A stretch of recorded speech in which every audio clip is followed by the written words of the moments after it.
All right. So as I was saying to folks as you were coming in, we should get through the ethical theories today that I set out for us to look at. Um, and then maybe we'll look at what would have been the sort of first sort of reading and how we got here where we're at. If we get through all that, then we probably won't have Zoom tomorrow or Friday, and we'll just pick up on Monday.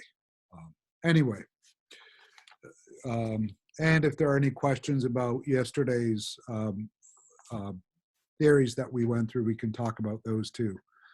So virtue ethics is the next section that we need to look at, or the next moral theory. And virtue ethics is really comes from the ethical worldview that grew out of the ethics from the ancient Greek philosophers, Plato and Aristotle. And so virtue ethics makes the concept of virtue and vice central to its moral theory. And the concepts of virtue and vice are seen as more basic concepts than right or wrong. So here, Aristotle and Plato they understood the notions of right or wrong, but they understood virtues and vices to be a foundational sort of human guiding principle, if you will, or foundational to human existence, maybe a better way to say it. And so virtue ethics is based on that theory. And so an action is right if and only it is done by a virtuous person, meaning someone who's acting in character would not avoid doing it in the circumstances under consideration. So something is right if a person acting the way they should be could not avoid doing something in the circumstances that they're in. You'll see how this plays out. So a virtue is a trait or character or a mind that typically involves dispositions to act, feel, or think in certain ways. And that is central to the positive evaluation of person. For example, honesty, loyalty are two common virtues. And so when we're looking at virtue ethics and thinking about them, it's probably, you can apply virtue ethics to environmental ethics, and you can see how that's done.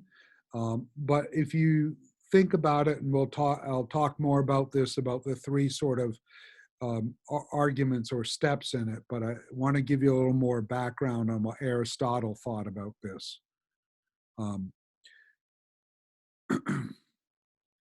So Aristotle and other Greek philosophers were concerned with what makes human beings truly happy. So this again is about happiness. And true happiness for them meant flourishing, well-being, fulfillment, self-actualization. So like Plato, Aristotle wants to show that there are objective reasons for living in accordance with the traditional virtues of wisdom, courage, justice, and temperance. And so when we talk about virtue ethics in that kind of concept, we're really talking about what people are, how they're living their life in a virtuous way. And so this has to do with a lot to do with moral character. And there are three steps to this sort of argument of how to have a virtuous life, if you will. And the first step is the ultimate end of human action is happiness. The second step, happiness consists in acting in accordance with reason. And third, acting in accordance with reason is the distinguishing feature of all traditional virtues. So Aristotle thought that humans had a specific function, and this function is to lead a life of true flourishing as a human, which required abiding by the dialects of rationality, and so acting in accordance with reason. And so virtue ethics are about ultimate happiness, and you achieve that through rationality. Um, Now, one of the things that you can see that's problematic with this theory, and why it sometimes gets questioned is if rationality or reason is part of the mix in how we come to a virtuous life or determining things to being virtuous. And if someone has a limited capacity to reason, to think, it might be difficult for them to be able to have a virtuous life. And so one of the problems with virtue ethics is that when we look at people that whose mental capacities may be diminished because of traumatic brain injury or some other they were born with a birth defect or something like that, um, you can see where virtue ethics could be problematic, because if you don't have that capacity to reason, and the way Aristotle put that forward, it would be difficult to find true happiness. It also means that it would be difficult to determine or discern what a virtuous life would look like. And so they placed obviously a high commodity or high value in education. And so it's not surprising that virtue ethics really grew up in the academy, so in university settings, because the coupling of sort of character, one's character, along with one's pursuit of knowledge or reason, and the capacity to develop that, in theory, would lead you to be a virtuous person. So, one of the great sort of arguments for virtue ethics is, comes out of sort of the pursuit of knowledge, which will lead to happiness.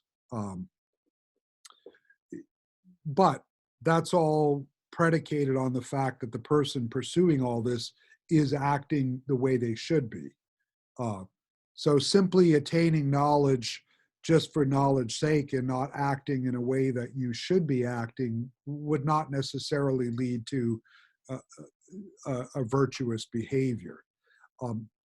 So when we look at ethics in terms of the environment, this is one of the ethical models that's probably less applicable in a general sense to environmental issues, because it's not really about analyzing so much problems and finding whether an issue is moral or immoral.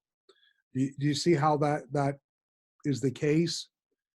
I mean, there might be some areas where we could apply virtue ethics to environmental ethics, but in general, this would have to do more with our own personal sort of virtuousness. Now, how that could lead to environmental ethics is how we treat the world. And if we treat it irresponsibly or in a manner that's not becoming our character, that would mean that we're not participating in a virtuous life. So from that way, you could do it. But that really is still looking at how you treat the world rather than the world itself. All right. Any questions about that, or is that fairly straightforward? All right. Straightforward. Great.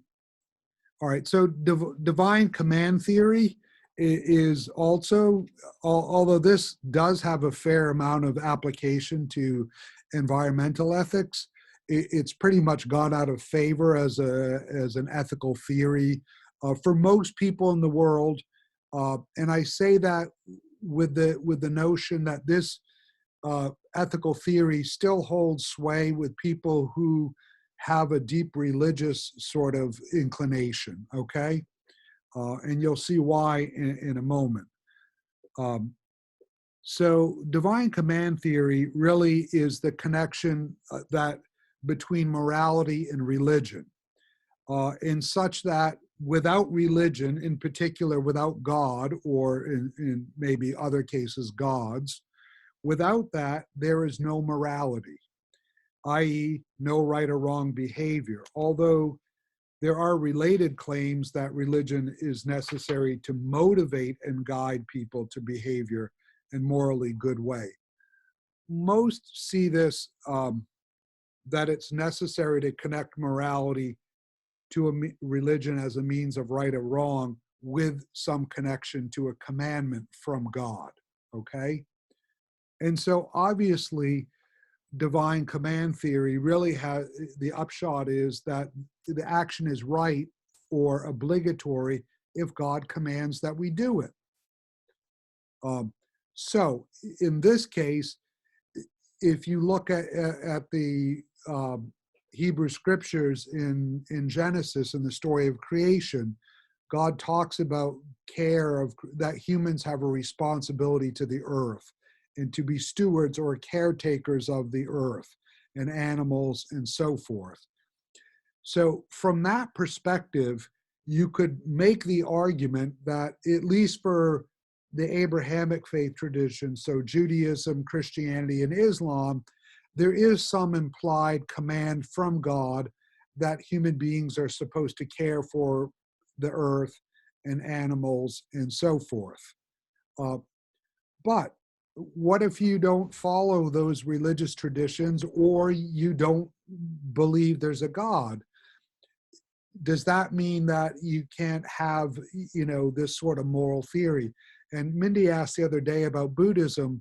And so Buddhism is a non-theistic religion. There isn't a God in Buddhism. But there is still a moral component in Buddhism related to karma. And so it's more of a duty bound or an obligation in that sense. So it's possible to develop a moral theory in this kind of realm that's related to duty or obligation that might have no connection to a God. But in general, the divine command theory is really rooted in sort of some belief that God tells human beings to do something, or the gods tell human beings to do something, and they do it. Now, one of the questions that might arise in this, and this would be pertinent to sort of environmental ethics, is, God told us to take care of creation and the earth, but God also said that those things exist for our support and sustenance. So if you take it from that perspective, there's also the notion that those animals and plants are there for us to use. And so one could make the argument that that's the purpose of those, really is for our use. And so there is the possibility in environmental ethics where if you take that approach, you're less concerned about caring for the environment in the way we might be talking about it, and more thinking about it that you have the use of it, and the human beings' responsibility is to use it as they see fit. And therefore, that might be a disincentive to be concerned about climate change or environmental ethics in a general sense. So you might see that some ways divine command theory might function as a moral theory against sort of environmental ethics, at least in the way that we're talking about it in this class. Does that make sense to folks? How that you could have this theory work in either direction? Absolutely. Okay. Everybody else see that potential? Or all right. Social contract theory. So social contract theory is really based on the principles of right and wrong or justice that everybody in society could agree upon, okay? So you form a social contract where all people in society would agree upon this. And the way you have to go about this is really constructing a hypothetical sort of new society, if you will. And John Rawls, who was a famous philosopher, came up with a notion that we had to go back, this is sort of a thought experiment that he developed, and this will be helpful for us to think about, because social contract theory probably is more useful for environmental ethics than some of the other theories we've talked about, because it's finding a way for people in society in general to agree upon a set of moral conditions that they could all find workable. And so what John Rawls proposed and suggested was that we imagine a place in time where there was no organized society. And so people were just alive. And then you begin to construct your society based on the fact that you as human beings exist. And what he meant by this is that when you begin to move forward in time, if you construct a society where there's differences, say in the status of people based on gender, for example, or race, for example, that eventually the injustice will creep into that society, because people that are one gender and not another will have more benefits in that society than those who don't, or people from one race will have more benefits from another.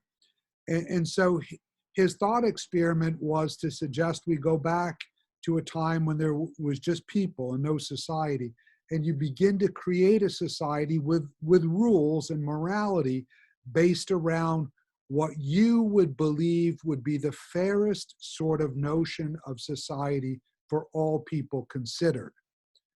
And so in that model, you're trying to create a society that would ultimately be somewhat egalitarian. And that egalitarian nature could also, if you think about environmental ethics, include plants and animals and Earth itself, because you are going to imagine a time when you don't know what the population's going to be from one time to another, but how do we share the use of water, for example? How do we make sure that the buffalo provide enough meat and clothing for all the people, and so forth? So you can see how this could work for environmental ethics. You can also see how this is sort of a transnational sort of social justice or morality theory, because you're not just necessarily creating a social contract for people in the United States.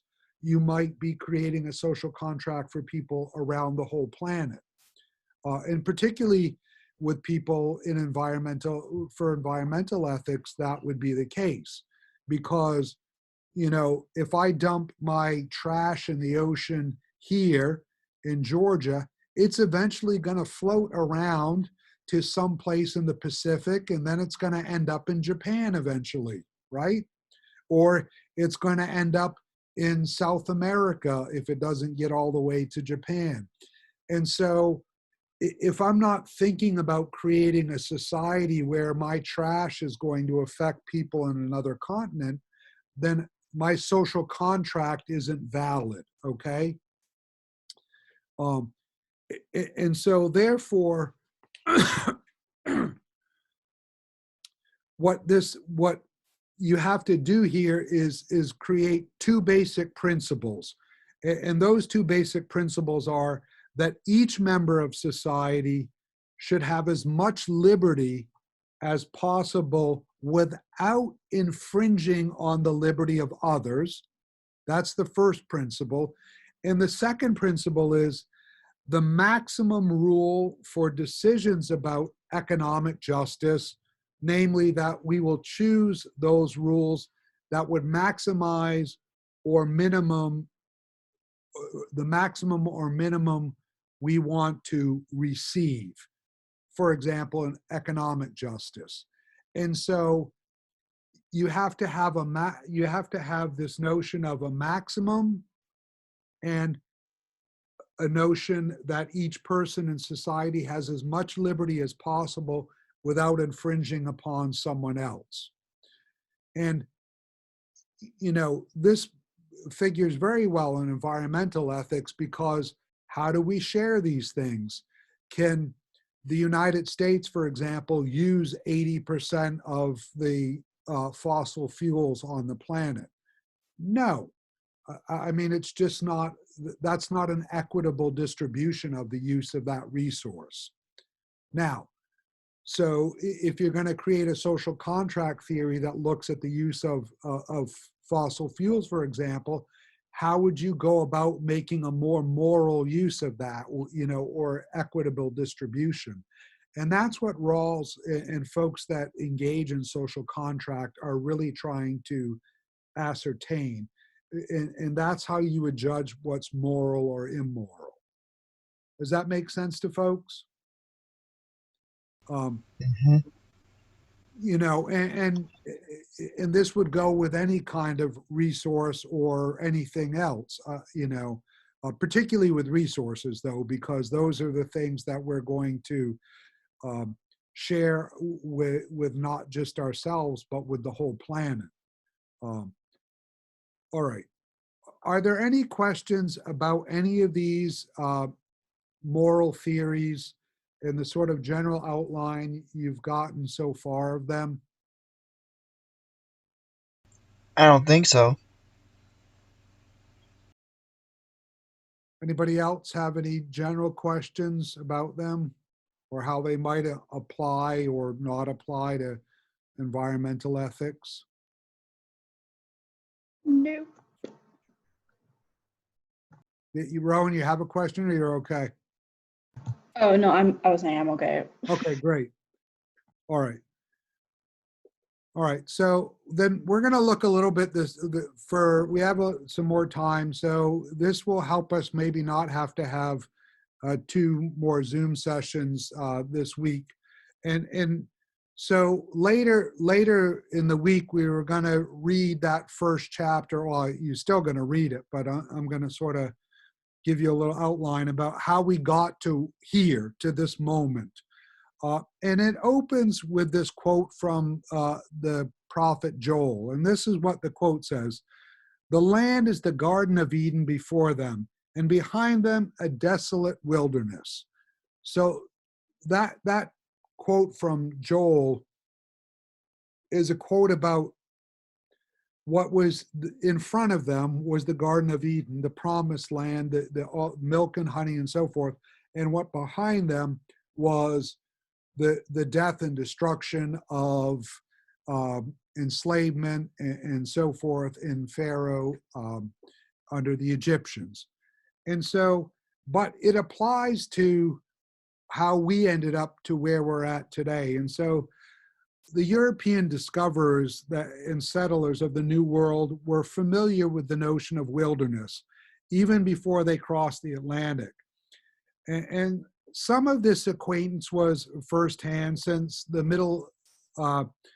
late Middle Ages there was a considerable amount of a wild country on the continent.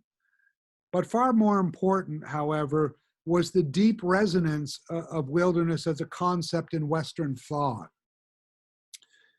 And wilderness was an insecure and uncomfortable environment against which civilization had waged an unceasing struggle. And so Europeans knew the uninhabited forest as an important part of folklore and mythology. Its dark, mysterious qualities made it a setting in which the pre-scientific imagination could place a swarm of demons and spirits. In addition, wilderness as a fact and symbol permeated the Judeo-Christian tradition. Hence, when those first immigrants from Europe to North America approached the continent with this cluster of preconceived ideas about wilderness, the sort of intellectual legacy of the old world to see the new world not only helped them determine initial responses, but sort of a lasting imprint on sort of American thought. And the value system of early humans was structured in terms of survival. And so early humans appreciated what contributed to their well-being and feared what they did not control or understand. The best trees produced food or shelter, while good land was flat, fertile, and well watered. And under the most desirable conditions, the living was easy and secure because nature was ordered in the interest of humanity. Now, notice that nature was ordered in the interest of humanity. There was already, way back in our psychological framework, a notion that good nature was ordered in our interest. And so, how we morally, the morality we applied to nature was if it benefited us and was organized in a way that helped us live favorably, it was good. And if it didn't, mountains, rocks, uh, the desert, the wilderness, all of these things fought against us. And so, therefore, they were bad. And what did, if something's bad, what do humans tend to do with things that are bad? Or what do they want to do with things that are bad? We avoid it or we try to make it useful. We avoid it or we try to make it useful. And so one of the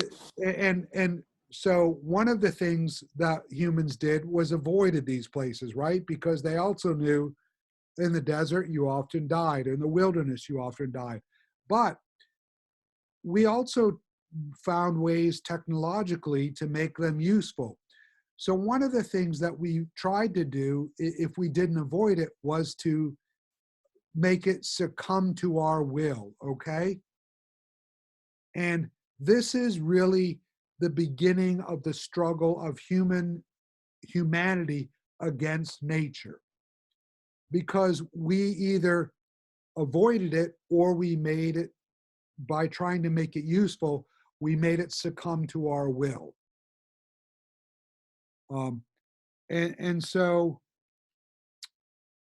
what we began to do was, in all societies, it doesn't matter whether they're industrial societies or pre-industrial, pre-scientific societies, paradise was, the notion of a place where there was flowing milk and honey and safety and so forth.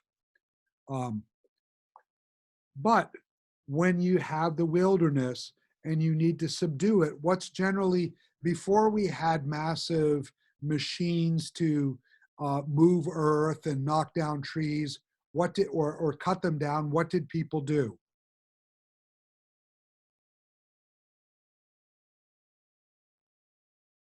What did pre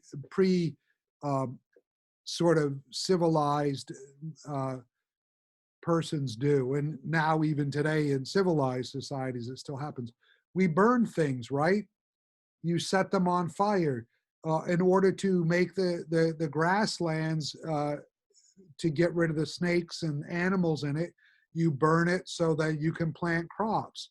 If you have a forest in front of you, you burn the forest so that you can plant crops.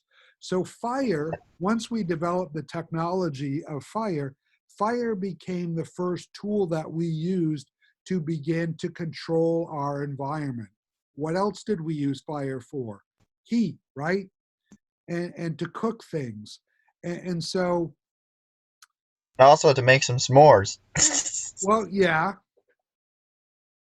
right. But in each, and once we were able to do this, we began to shift our focus from hunting and gathering to planting crops, okay?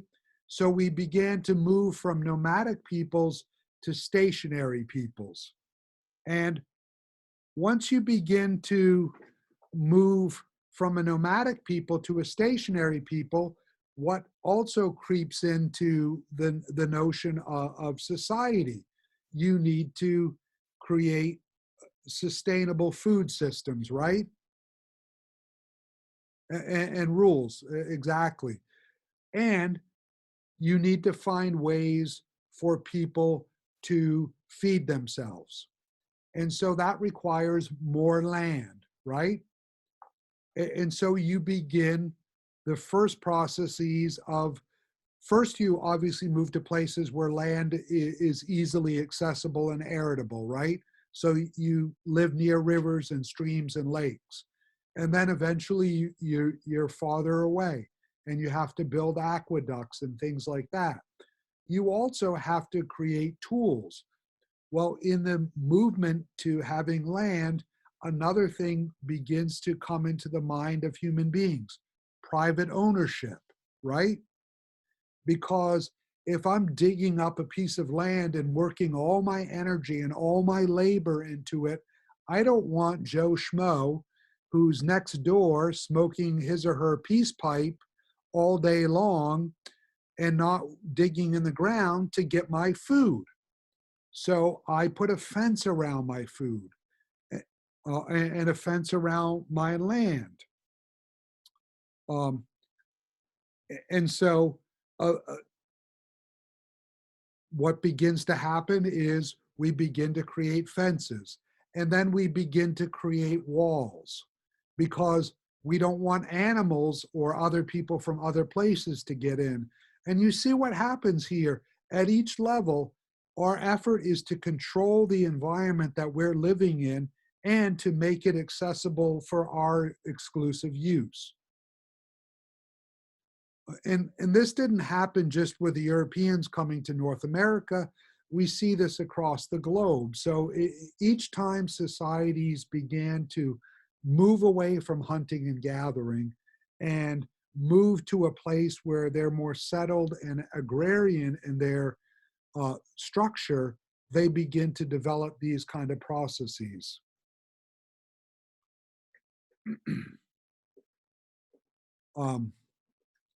And so what we begin to see happening is that nature becomes the enemy of humanity, doesn't it? It's no longer a partner with humanity. And so our goals become different now. Our goals become us against the earth. And if we look in the Hebrew scriptures, when Adam and Eve are kicked out of the Garden of Eden, God tells them that they're going to have to toil and that and the earth is going to fight against them. And the sweat of their brow and all of that is going to be necessary for them to cultivate the earth. When they were living in the garden, it was easy. The things were available for them and they didn't have to struggle for them. And so two things begin to take shape in human psyche: the longing for that garden, that paradise. And this again is transcultural and transreligious. So we see this across the globe. And the recognition that the earth is fighting against us as we try to subdue it. Both of those things develop as psychological frameworks. And the wilderness becomes the enemy of anybody who's trying to make their living in the world or their way in the world. Can you, does that all make sense to folks, how that sort of developed? And, you know, fast forward to today, what are we doing today? We're cutting down the wilderness everywhere, and, you know, and yes, some people are trying to plant trees, and yes, some people are protecting green spaces and these kind of things. But overall, what we're trying to do as a human race is subdue nature. And that really became sort of our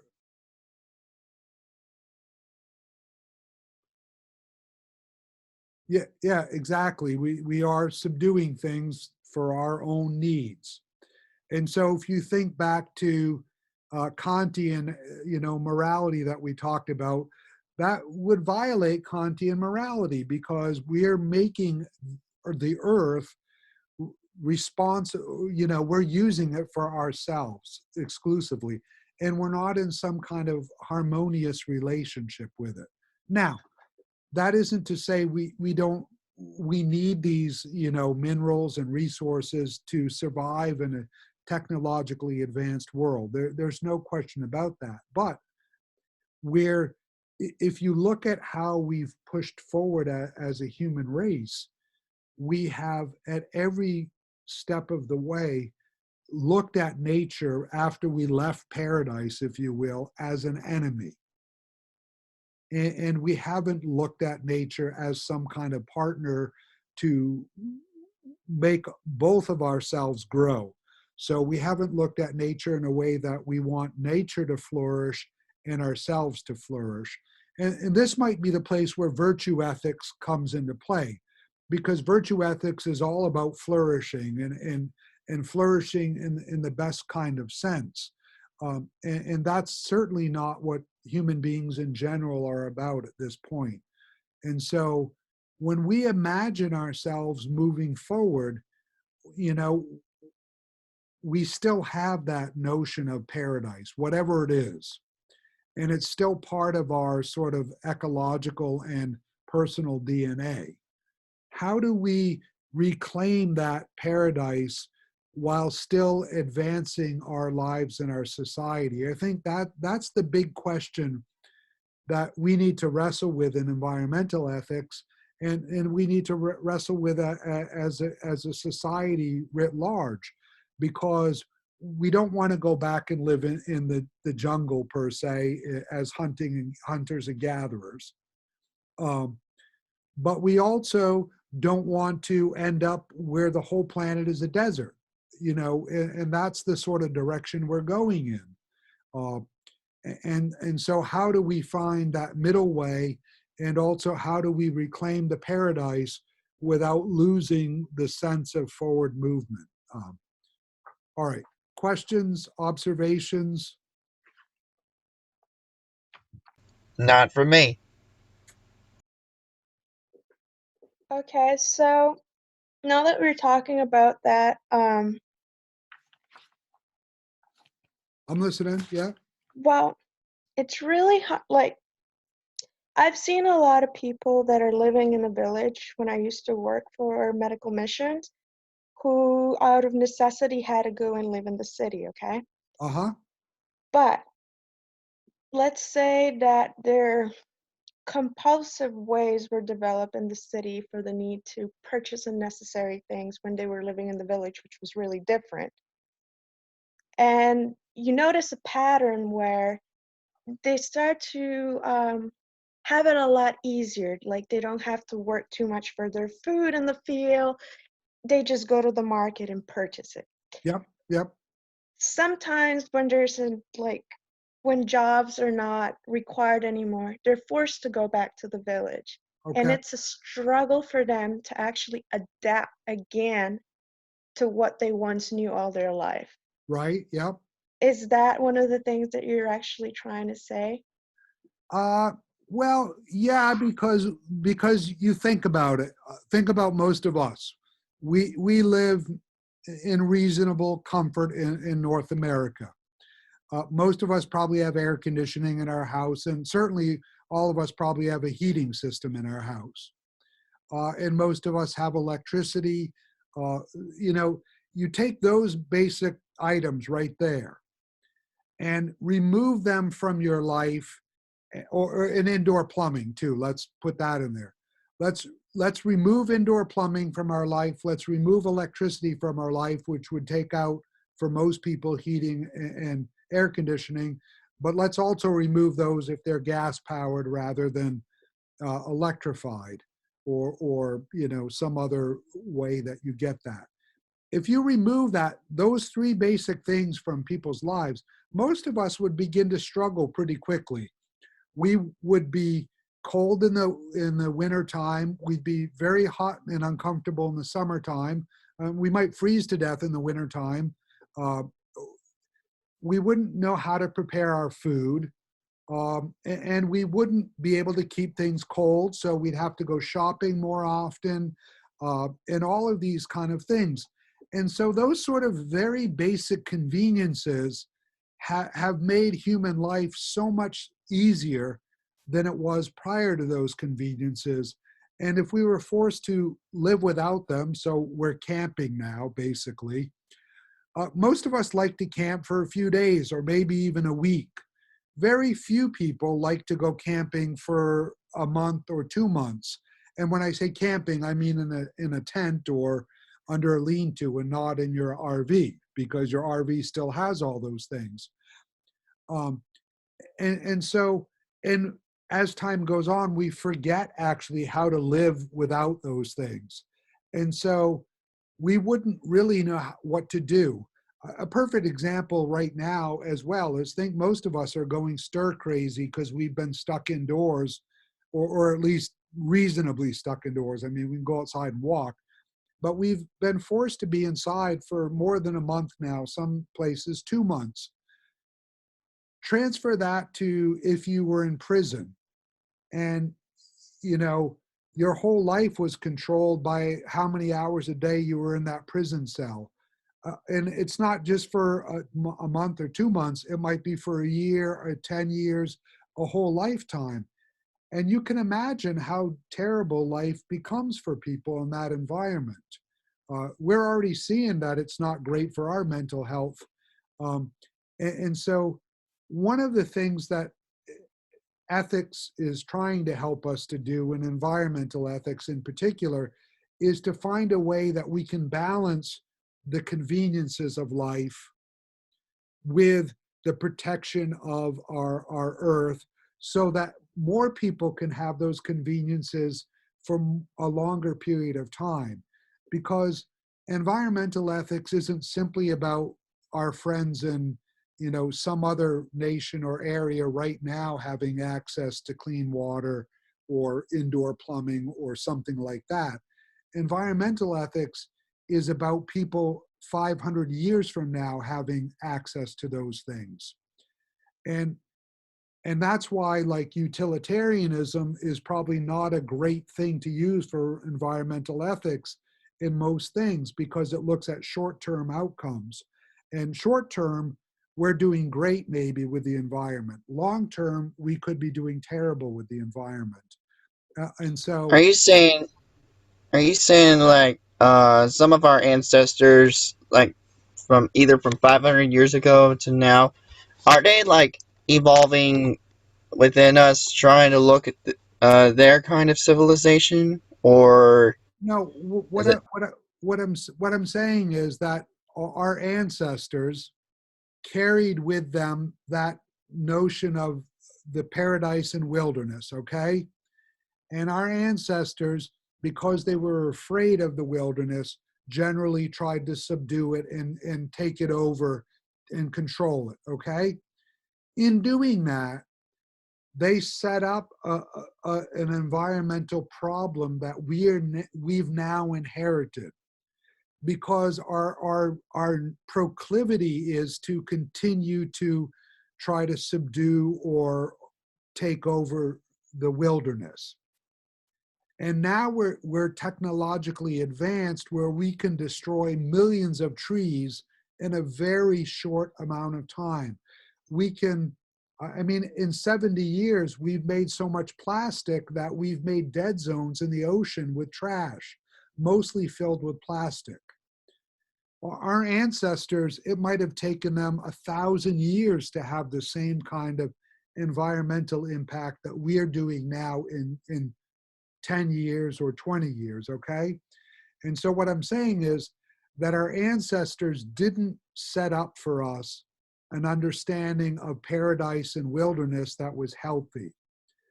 They only set up a notion of paradise is wonderful. How do we turn the wilderness into paradise? And that really isn't the message that we should be doing. The message we should be doing is, how do we have paradise and maintain the wilderness? Because the wilderness is where all the, you know, sustenance is. That's where the sharks and the fish live. That's where the trees grow and all of that, you know. And so the wilderness is the place that heals the earth, if you will. And so if we're trying to make it all big homes with air conditioning, we're going to die quickly. So that's what I'm saying. That's how our ancestors have affected us.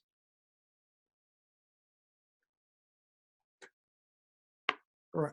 Other questions or thoughts? We're sort of at the end of our time. Because we were able to get through that, no, I'll send an email for those that either weren't here or left, but no Zoom tomorrow or Friday, and we'll pick up on Monday. Please begin to read your the chapters and stuff in the textbook for this class, because those are the things we'll discuss next week. And you have to start doing your responses and so forth. So thanks a lot and take care, and I'll see you all on Monday. Later.